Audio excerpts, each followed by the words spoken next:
নমস্কার, আমি অনুপম। দ্য বেঙ্গল টুডের এই বিশেষ ভিডিওতে আপনাদের সবাইকে স্বাগত। আপনারা সবাই নিশ্চয়ই এই মুহূর্তে জেনে গেছেন যে রাম মন্দির নিয়ে গোটা দেশে চর্চা শুরু হয়েছে, আলোচনা শুরু হয়েছে। একটা অনেক বড় দুর্নীতির অভিযোগ উঠেছে। গোটা বিষয়টাকে চাপা দেওয়ার চেষ্টা করা হয়েছিল। উত্তরপ্রদেশ সরকার প্রথমে একেবারে স্বেচ্ছায় এই সংক্রান্ত বিষয়ে কোনো মামলা দায়ের করতেও রাজি হয়নি।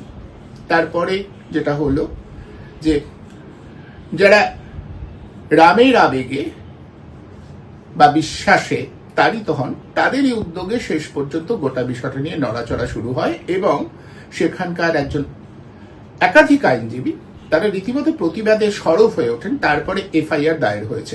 এখন গোটা দেশে গোটা বিষয়টা নিয়ে চর্চা চলছে। এই পরিপ্রেক্ষিতে রাম মন্দির ট্রাস্টি বোর্ডের একজন সদস্য, আমরা যতদূর জেনেছি আর কি, তিনি এক অসাধারণ যুক্তি দিয়েছেন যে সত্যি তো এই বিষয়টা নিয়ে এত আলোচনার কি আছে, আলোচনা কেন করতে হবে। তার যুক্তি কি যে আলোচনা করবার দরকারই নেই, কারণ গোটা বিষয়টা তো হিন্দুদের জন্য মন্দির তৈরি হয়েছে। হিন্দুরাই তাদের নিজেদের বিশ্বাস থেকে, তাদের ভাবাবেগ থেকে রাম মন্দিরে টাকা দিয়েছে, সোনা গয়না দিয়েছে। আর সেটা যদি কেউ চুরি করে থাকে, কেউ যদি সেটা চুরি করে নিয়ে নেয়, তাহলে হিন্দুরাই নিয়েছে। হ্যাঁ, একটুও বানিয়ে বলছে না, জানেন। একেবারে তিনি বলছেন যে চুরি যদি করে থাকে হিন্দুরাই করেছে, আপত্তির কি আছে। আচ্ছা, আলোচনা এগোবার আগে একটু আমরা যদি তার কথা শুনে নি। শুন তিনি কি বলছেন।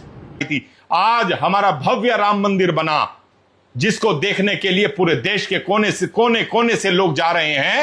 वो चंदा जो दे रहे हैं वो सारे के सारे राम जी को मानने वाले हैं, और जो वहां थे वो भी राम जी को मानने वाले ही हैं।